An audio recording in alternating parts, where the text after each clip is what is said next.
Bezat Hashem, nous nous préparons Bezat Hashem des jours de Tchouva. On vient d'évoquer tout à l'heure le fait qu'il y a deux étapes. Rosh Hashanah et Kippour sont des jours de Tchouva Mir'a. On retourne vers Hashem de par la crainte.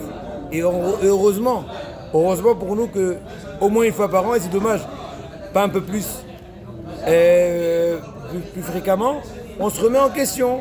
Akadosh Baruch Hu, il remet les pendules à l'heure, il nous remet les notions dans le bon sens, que Akadosh Baruch Hu, c'est moi le patron, c'est à moi de vous me servir pour que je te fasse du bien. Mais Kippour, Sukkot, c'est le summum. Tchouva Me'ahava. On sait très bien que Tchouva Me'ahava, elle est plus haute que Tchouva Mir'a. La Tchouva par amour, elle est encore plus haute. Parce que l'amour, c'est déjà une très grande approche. Mais on est obligé de passer d'abord par Tchouva Mir'a. Tout d'abord, retourner vers Hachem de par sa crainte. Tant qu'on ne reconnaît pas encore Akadosh Baruch Hu de par sa grandeur, de par la crainte, on ne peut pas arriver à l'aimer. Il faut tout d'abord craindre une personne, entre guillemets, la qualifier, entre guillemets. Et ensuite l'aimer. L'élève dit Akadosh Baruch Hu. Tout d'abord, on le craint, après on s'approche.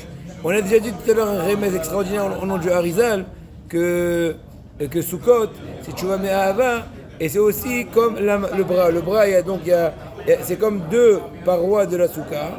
C'est les deux parties du bras. Le bras et l'avant-bras. Le bras et l'avant-bras. Et aussi la paume de la main, ou plutôt la main. C'est comme la troisième paroi, qu'il suffit qu'elle soit un tefa.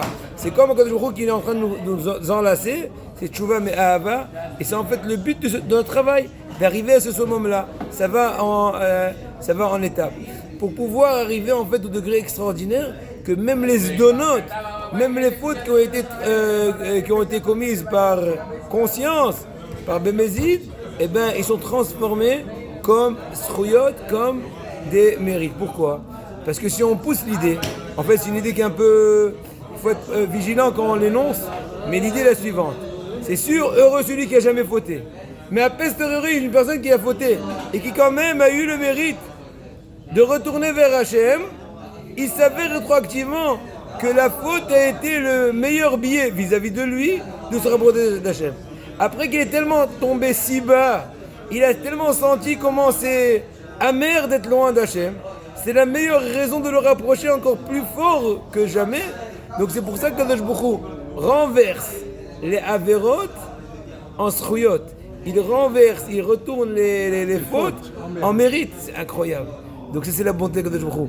Regardez comment Kadosh Baruch Hu essaye à toute occasion de transformer, d'améliorer notre dossier. Hier, on souhaite à tous une bonne année, une bonne tchouva, une bonne proche d'Hachem. Et n'oubliez pas toujours, Kadosh Baruch Hu veut qu'on le serre avec joie. Et il vous donne Hachem Bessim. C'est vrai qu'il faut être sérieux, et ça n'empêche. C'est pas parce qu'on est sérieux qu'on va avoir un manque de sourire, de joie. Toujours dire, je suis le plus grand diamantaire du monde. Ashrenu ma tavchalkenu.